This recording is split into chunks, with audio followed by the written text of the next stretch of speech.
Halo sobat semuanya, jumpa lagi bersama saya Tony Kristanto, masih dari Bumi Mojopahit Channel, Mojokerto. Nah sobat semuanya, senang sekali rasanya saya masih bisa menemani kalian semuanya untuk selalu belajar, selalu mengenal tentang Tosan Aji. Nah di sini saya tidak akan bosan-bosan untuk mengajak kalian semuanya mengenal dunia Tosan Aji. Nah sobat semuanya, untuk di episode kita kali ini saya ingin mengajak kalian semuanya untuk mereview dari salah satu koleksi pribadi saya sobat. Nah ini koleksi ini sudah sangat lama sekali saya dapatkan. Nah kira-kira dapur dan pamor apakah pusaka ini? Untuk itu langsung saja kita akan mereviewnya bersama-sama.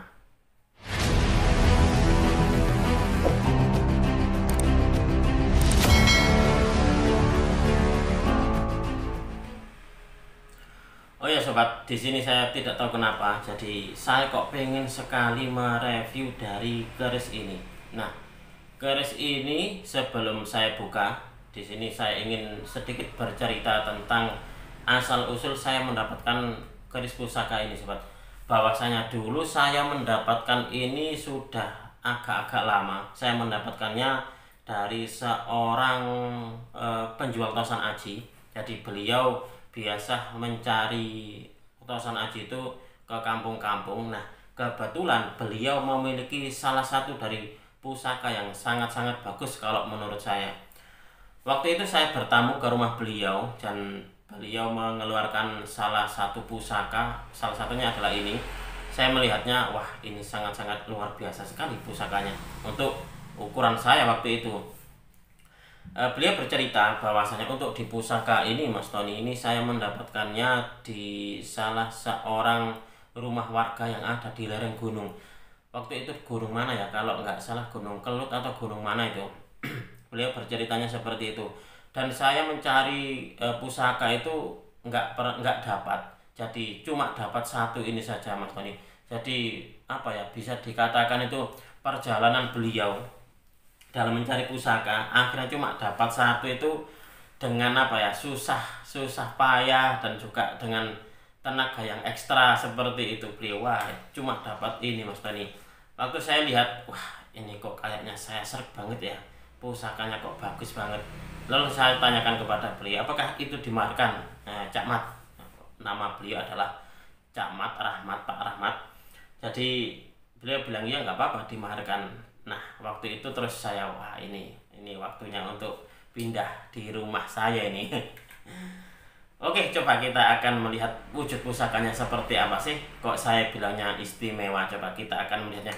Tapi sobat semuanya, sebelum saya buka di sini kalian perhatikan bahwasanya untuk di warangkanya sebelum saya serviskan, warangkanya ini masih dalam keadaan kotor. Tapi setelah saya serviskan di tukang servis saya, jadi akhirnya seperti ini. Nah sangat-sangat kinclong sekali dan apa ya, bisa dikatakan bagus lah, layak lah untuk dijadikan sebagai sebuah koleksi. Pusakanya ini pusaka besar sobat, coba kita akan melihatnya.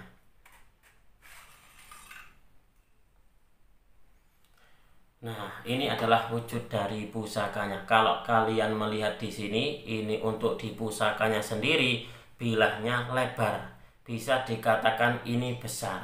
Nah seperti ini. Saya jadi teringat dari kerisnya Pak Heri waktu itu. Jadi saya pernah mereview dari pusakanya beliau. Ini hampir-hampir sama dengan miliknya Pak Heri untuk di kondisi bilahnya. Jadi bilahnya itu lebar dan juga besar sobat. Nah seperti ini. Kalau kalian melihat di sini, ini ada sebuah pamor. Kalau untuk saya pribadi ini menyebutnya pamor Melati Sinebar Winengku, karena di bagian pinggirnya ini ada pamor wengkon atau pamor tepen. Nah seperti ini. Coba kita akan melihat, nanti kita akan melihat di buku. Nanti saya akan membuka buku ensiklopedia keris tentang pamornya nanti. Dan juga kalau kalian melihat di sini sobat, untuk diricikan seperti ini, ricikannya sangat-sangat sederhana sekali. Coba ini kerisnya lurus, lalu ada gandiknya lugas, dan gandiknya ini termasuk bentuk dari gandik amboto ngadeg karena bentuknya lurus seperti ini. Dan untuk ricikan lainnya hanya ada pejetan saja. Nah, kalau untuk saya pribadi menyebutnya ini keris dapur brojol. Nah, seperti ini sobat.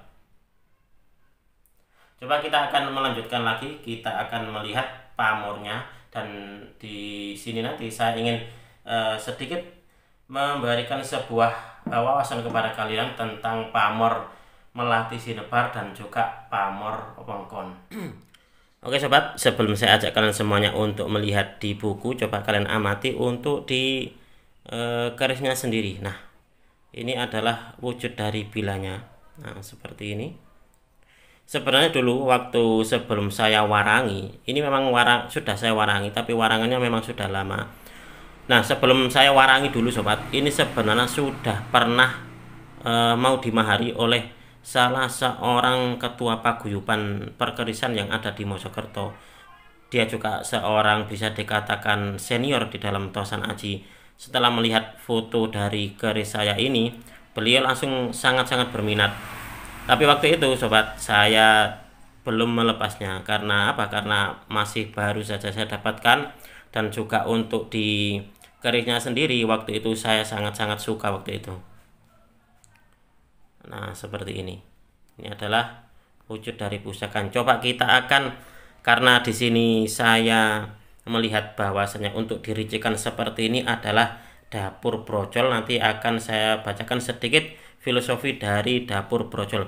Untuk di kalangan pecinta Tosan Aji sini sobat, biasanya kalau untuk melihat keris yang seperti ini biasa disebut seperti apa ya, betok brojol. Jadi penyebutannya adalah betok brojol. Karena apa? Karena untuk di kerisnya sendiri ini sangat lebar dan juga besar. Tapi kalau untuk saya pribadi kok lebih sereknya menyebutnya dapur brojol gitu saja sobat. Coba akan saya sedikit berikan sebuah gambaran dan apa ya, wawasan tentang filosofi dari dapur brojol.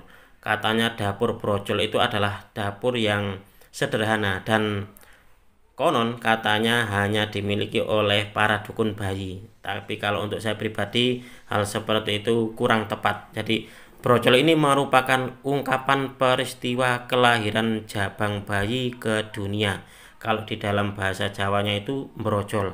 Tetapi sobat, makna sesungguhnya dari dapur brojol ini sebenarnya bukan pada proses kelahiran itu, tapi lebih ditujukan pada kesucian jabang bayi yang baru dilahirkan, yaitu tentang fitrah manusia. Pesan yang disampaikan oleh sang empu adalah agar manusia dapat dilahirkan atau disucikan kembali secara spiritual atau kembali pada fitrahnya. Jika membicarakan tuah, maka keris dapur brojol ini diyakini oleh masyarakat untuk melancarkan segala urusan, termasuk masalah rezeki dan segala hal yang berkaitan dengan hajat hidup manusia.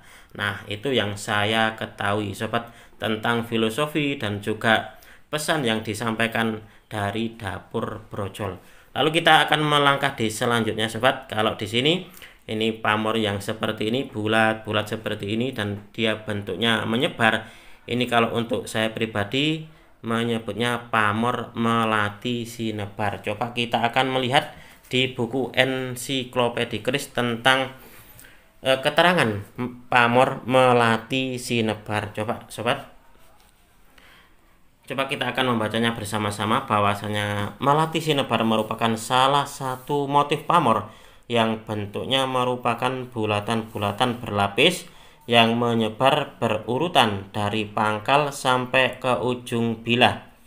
Penampang bulatan itu sekitar 1 cm dan biasanya terdiri dari 6 sampai 8 atau lebih. Pamor melati sinebar ini tergolong tidak pemilih, jadi bisa dimiliki oleh siapa saja. Coba untuk selanjutnya, di keterangan selanjutnya, artinya dapat cocok untuk siapapun yang ingin memilikinya. Sebagian pecinta keris beranggapan bahwa pamor ini mempunyai tuah akan memudahkan pemiliknya mencari rezeki. Itulah sebabnya Pamor ini disukai oleh para pedagang dan pengusaha. Pamor melati sinebar untuk golongan pamor, termasuk golongan pamor rekan, yakni pamor yang bentuknya dirancang lebih dahulu oleh si empu. Nah, ini adalah keterangan dari pamor melati sinebar menurut versi dari buku Ensiklopedia Keris. Nah, di sini sobat semuanya saya juga ingin menambahkan tentang pamor melati sinebar, bahwasanya pamor melati sinebar ini memiliki arti bunga melati yang tersebar atau bertebaran. Nah, ini untuk di pamornya bulat-bulat ini dilambangkan sebagai bunga melati yang bertebaran. Filosofinya ini adalah sebuah harapan agar pemiliknya dapat memiliki nama harum di masyarakat seperti aroma melati yang bertebaran. Tuahnya ini diyakini memudahkan pemilik mencari rezeki dan juga untuk mengharumkan nama pemiliknya. Jadi di dalam masyarakat itu agar namanya ini senantiasa harum seperti halnya harumnya bunga melati, seperti itu. Lalu untuk di pamor wengkon ini sobat, nah ini adalah pamor wengkon atau pamor tepen. Coba kita akan melihatnya lagi di keterangan buku Ensiklopedia Keris tentang pamor wengkon. Nah ini sobat, nah di sini disebutkan bahwasanya wengkon atau tepen adalah nama pamor yang bentuk gambarnya menyerupai bentuk bingkai di sepanjang tepi bilah keris. Pamor wengkon bisa disebut juga dengan pamor tepen atau pamor lis-lisan karena bentuknya di bagian pinggir atau bisa dikatakan lis-lisan. Pamor ini tergolong pamor rekan, yakni pamor yang bentuknya dirancang lebih dahulu oleh empunya. Dari cara pembuatannya, pamor wengkon ada dua macam, yaitu pamor melumah dan pamor miring.